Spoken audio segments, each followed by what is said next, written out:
ናሽናል አይዲ ተመዝግባችሁ የናሽናል አይዲ ፊን ፋን ነምበር ለጠፋችሁ ልጆች ማለት ነው። ሰው ናሽናል አይዲያችን ፊን ፋን ኤስኤምኤሱን ከረሳ ነው በስልካችን ፎን ነምበር ላይ የናሽናል አይዲን ኤስኤምኤስ እንደገና ማግኘት እንችላለን ማለት ነው። አሁን ስልካችን ላይ ፎን የሚለው አፕ ላይ በመግባት ዩኤስኤስዲ ላይ ኮከብ 9779 መሰል በመደወል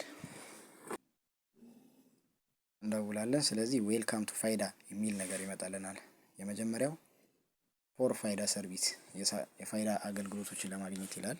አንድ ቁጥር ላይ እንጫናለን ማለት ነው። ሰው አንድ ቁጥርን አስገብተን ሰንድ እንላለን ማለት ነው። ከዛ አንድ ቁጥርን ሴንድ ካልን በኋላ ዌልካም ቱ ፋይዳ ሰርቪስ እንኳን ወደ ፋይዳ የአገልግሎት በሰላም መጡ ይላል። ሰው የአገልግሎታችን ምንድነው? የመጀመሪያው ቱ ጌት ዮር ሎስት ፋይዳ ዩኒክ ነምበር ፋይዳ ዩኒክ ነምበራችን የጠፋንን የፋይዳ ነምበር ለማግኘት ነው የፈለግነው ማለት ነው።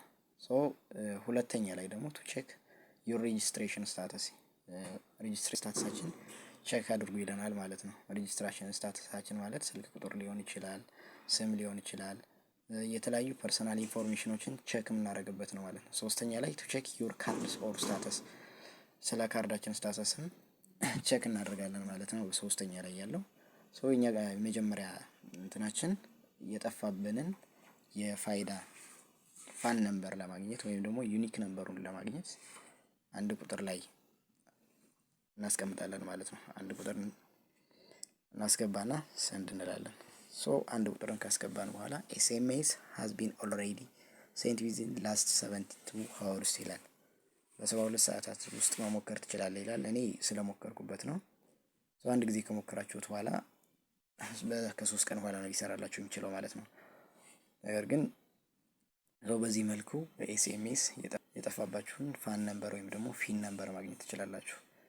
ምክንያቱም ናሽናል አይዲውን ራሱ ማወቅ ካርዱን ሃርድ ኮፒውን መያዝ ሳይጠበቅባችሁ የባንክ አገልግሎቶችና ሌሎች የተለያዩ የመንግስት መስሪያ ቤት አገልግሎቶችን ማግኘት የሚችሉበት መንገድ ነው ማለት ነው።